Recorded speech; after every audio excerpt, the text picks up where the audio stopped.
नमस्कार, आर्या न्यूज देख रहे हैं आप। मैं हूं आपके साथ विपुल पांडे। बुलेटिन की शुरुआत करेंगे बड़ी खबर के साथ। बड़ी खबर आपको बता दें, बंगाल से आ रही है, जहां पर बंगाल में छठे चरण की वोटिंग है और 9 बजे तक अगर आपको बताते चले कि 17.19% मतदान हुआ है। और छठे चरण की 43 सीटों पर मतदान लगातार जारी है और आज आपको बताते चले कि 306 प्रत्याशियों के भाग्य का फैसला जो है वो मतदाता करेंगे। कोरोना के बढ़ते मामलों के बीच वोटिंग लगातार जारी है और मतदान के प्रति मतदाताओं में काफी उत्साह भी दिख रहा है। कोरोना महामारी के बीच आज बंगाल में छठे चरण की 43 सीटों पर मतदान चल रहा है।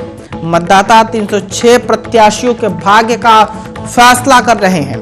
इसके बाद बंगाल में 2 ही चरण की वोटिंग रह जाएगी।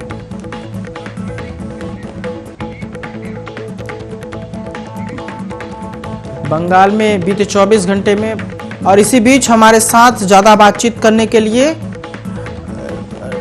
प्रदीप कादियान जुड़ चुके हैं। सर, बहुत बहुत स्वागत है आर्या न्यूज पे आपका। थैंक यू सर, लगातार जिस तरीके से कोरोना का प्रकोप बढ़ रहा है और आज जो है बंगाल में छठवें चरण के दौर में वोटिंग चल रही है। जी सर, तो आप इसे किस नजरिए से देखते हैं? देखिए, बड़ा दुर्भाग्यपूर्ण है कि जब कोरोना महामारी से हमारा पूरा देश जूझ रहा है और जो है ना ऑक्सीजन की कमी और मेडिकल फैसिलिटीज की कमी जो है ना सारे देश में महसूस की जा रही है। सभी मुख्यमंत्री गुहार लगा रहे हैं केंद्र सरकार से कि जो है इमरजेंसी लाइक सिचुएशन हो गई है, कुछ घंटों की ऑक्सीजन बची हुई है हॉस्पिटल्स में। ऐसी दिशा में निकम्मा जो इलेक्शन कमीशन है उनके ऑफिसर्स को शर्म आनी चाहिए कि जो चरणों के अंदर जो है ना वो चुनाव करवा रहे हैं, वो ऐसा नहीं होना चाहिए। एक ही बार में चुनाव खत्म करा के मामला खत्म करना चाहिए था। जी प्रदीप जी, बीते अगर 5 की बात करें, 5 बार जो वोटिंग हुआ और ये 6वें बार वोटिंग हुआ, और इस 6वें बार जब बार मतदान हो रहे हैं तो इससे पहले जो कोरोना के केस लगातार बढ़ रहे हैं और कोरोना की वजह से मौत भी हो रही है, तो इसको लेकर कहीं ना कहीं चिंता का विषय है। देखिए, चिंता का विषय क्यों ना हो, जब ब्रिटेन के प्रधानमंत्री ने भारत की कोरोना की स्थिति को देख के अपना विदेशी दौरा रद्द कर दिया है जी, तो क्या हमारे देश के इलेक्शन कमीशन को ये दिखाई नहीं दे रहा, या हमारे माननीय प्रधानमंत्री जी को, गृह मंत्री जी को दिखाई नहीं दे रहा? जब स्कूल, कॉलेज और सारी संस्थाएं बंद हैं, संवैधानिक संस्थाएं बंद हैं, तो क्या सत्ता के लालच में हमारे प्रधानमंत्री जी और गृह मंत्री जी बिल्कुल भूल गए हैं कि जो देश की जनता के साथ खिलवाड़ कर रहे हैं वो? जी प्रदीप जी, जिस तरीके से आज चुनाव है और इससे पहले ममता बनर्जी ने एक बयान दिया था, जब लॉकडाउन के लिए लोगों ने उनसे पूछा तो उन्होंने साफ तौर पर ये जवाब दिया कि बंगाल में जो है लॉकडाउन नहीं लगाया जाएगा। तो क्या लगता है कि ये जो 6वें चरण के दौर में मतदान हो रहा है, तो इससे भी कहीं ना कहीं जो वहाँ की सरकार है उसको काफी खामियाजा भुगतना पड़ सकता है? देखिए, मैं ममता बनर्जी को डिफेंड नहीं करा, लेकिन वो भी आज की डेट में जो ना राजनीति कर रही हैं और उनको भी कंप्लीट बैन करवा देना चाहिए था या उसकी गुहार लगानी चाहिए थी इलेक्शन कमीशन से, और माननीय प्रधानमंत्री जी को रिक्वेस्ट करनी चाहिए थी। इस प्रदेश का मुख्यमंत्री होने के नाते बंगाल के नागरिकों की जिम्मेवारी का जो प्रथम कर्तव्य बनता है वो ममता बनर्जी का बनता है, लेकिन वो भी कहीं ना कहीं अपने ड्यूटी को पूरा करने में फेल हो गई है और इसका निश्चित तौर पे खामियाजा ममता बनर्जी को भुगतना पड़ेगा। तो सर, जिस तरीके से अब ये चुनाव हो रहा है, आगे भी होगा, तो इसको मतलब जो इसके आंकड़े हैं, कोरोना के आंकड़े भी बढ़ रहे हैं, दूसरी तरफ लोग उत्साह के साथ जा भी रहे हैं। देखिए जी, एक क्रेज होता है। आज मुझे ऐसा लगता है कि ममता बनर्जी को बदलने के लिए ज्यादा उत्साहित है बंगाल की जनता जी, और कहीं ना कहीं वो उनको सबक भी सिखाना चाहते हैं कि पिछले 10 साल के अंदर ममता बनर्जी ने बंगाल की जनता के लिए कुछ भी नहीं किया है जी। तो उस उत्साह में वो वोट डालने के लिए जा रहे हैं, लेकिन उनको ये पता होना चाहिए कि जब भारत सरकार 2 गज की दूरी, वैक्सीनेशन और जो है हाथ धोने के ऊपर बात जब कर रही है, तो उनको इन चीजों से बचना चाहिए, उनको अपने घर में रहना चाहिए।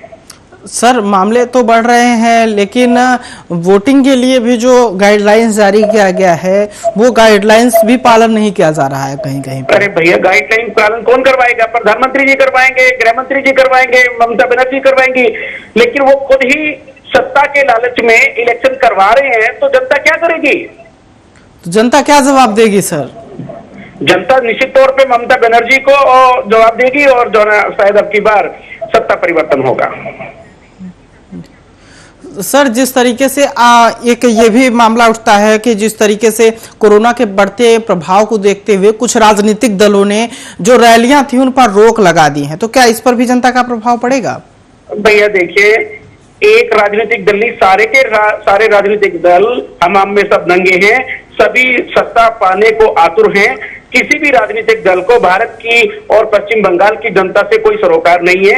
वो सिर्फ और सिर्फ पावर चाहते हैं। बाहर में जाए जनता और बाहर में जाए भारत का विकास। उनको सिर्फ अपना निजी फायदा चाहिए। वो इलेक्शन जीत के सिर्फ संसद भवन में जाके, विधानसभा में जाके भारत की जनता के अधिकारों का हनन करना चाहते हैं, भारत की जनता को लूटना चाहते हैं, अपनी जेबों को भरना चाहते हैं। प्रदीप जी, भारतीय जनता पार्टी ने बंगाल की जनता को 6 करोड़ मास्क और सैनिटाइजर देने की बात कही थी, तो क्या ये लगता है जो ये मतदान हो रहे हैं तो कहीं ना कहीं ये प्लस पॉइंट होगा? देखिए, 5 जनवरी 2020 को पहला कोरोना का केस आया था हमारे देश के अंदर जी। और उसके अंदर पहली जो लहर थी कोरोना की वो भी चली गई। उस समय माननीय प्रधानमंत्री जी को, गृह मंत्री को याद नहीं आया कि इनको 6 करोड़ जो ना मास्क और सैनिटाइजर और वैक्सीनेशन देने की जरूरत है। ये सिर्फ राजनीतिक जुमला साबित होगा। बीजेपी ऐसा कुछ भी नहीं करने वाली है। तो क्या ये प्लस पॉइंट होगा जो ये बातें कही है बीजेपी सरकार ने कही है साफ तौर पे कि बंगाल की जनता को वो 6,000 मतलब मास्क और सैनिटाइजर देगी, तो क्या ये प्लस पॉइंट माना जाए बीजेपी के खाते में? मैं नहीं मानता ऐसा। मैं ऐसा मानता हूं कि पश्चिम बंगाल की जनता शायद अब की बार बदलाव चाहती है और बदलाव जब होता है तो किसी भी दूसरी पार्टी को क्रेडिट देना ठीक नहीं होता। आप देखिए, दिल्ली के अंदर 3 बार मुख्यमंत्री बनी थी शीला दीक्षित जी, विकास कार्य हुए थे, उसके बाद भी जो ना आम आदमी पार्टी की सरकार बनी। तो ये कहना बिल्कुल गलत होगा कि बीजेपी को इन घोषणाओं का कोई फायदा होगा। जी, अब प्रदीप जी, जिस तरीके से बंगाल में पहले जब मतदान हो रहे थे तो वहां पे कहीं कहीं हिंसक झड़प भी हुई, कहीं कहीं घटनाएं भी हुई, कहीं बमबाजी हुई, लेकिन अभी की जो स्थिति है ये सामान्य लग रहा है। क्या आगे लगता है कि ऐसी स्थिति दोबारा आएगी? देखिए, सबसे पहले तो बड़ा दुर्भाग्यपूर्ण है कि चुनाव के दौरान किसी भी प्रकार का हिंसा जो अगर होती है तो मैं उसका विरोध करता हूं और दोषियों को जो ना सजा मिलनी चाहिए। लेकिन इस चीज के लिए हमारे देश का इलेक्शन कमीशन, हमारे देश के गृह मंत्री जी निश्चित तौर पे सीधे सीधे जिम्मेवार हैं। वो और उनकी इंटेलिजेंस जो है इनपुट्स देने के बावजूद भी इस चीज को अनदेखा कर गई कि बंगाल चुनाव के दौरान हिंसा हो सकती है। जी प्रदीप जी, इससे पहले जब 5 चरण के मतदान हुए तो उसमें तो कांग्रेस नजर नहीं आ रही थी, लेकिन कांग्रेस अब रण में है। और क्या लगता है जब कांग्रेस अब इस चुनाव में रण में है तो बीजेपी और टीएमसी को किस तरीके से मतलब क्या नुकसान होगा? देखिए, बीजेपी कांग्रेस पार्टी ना तो पहले रण में थी ना अब रण में है। उनके कांग्रेस पार्टी नेतृत्व विहीन हो चुकी है। वो कभी भी इलेक्शन के दौरान जैसे बढ़ चढ़ के रैलियां होनी चाहिए, शीर्ष नेतृत्व को जो है आगे आके कांग्रेस का जो है पक्ष रखना चाहिए था, ऐसा वो कांग्रेस पार्टी करने में फेल हो गई है। तो मैं नहीं मानता कि कांग्रेस पार्टी पश्चिम बंगाल के अंदर किसी भी प्रकार से चुनाव की रेस में है या वो सरकार बनाने की स्थिति में है या उसके सहयोग से कोई सरकार। आपने अपना कीमती वक्त दिया, इसके लिए आपका बहुत बहुत शुक्रिया।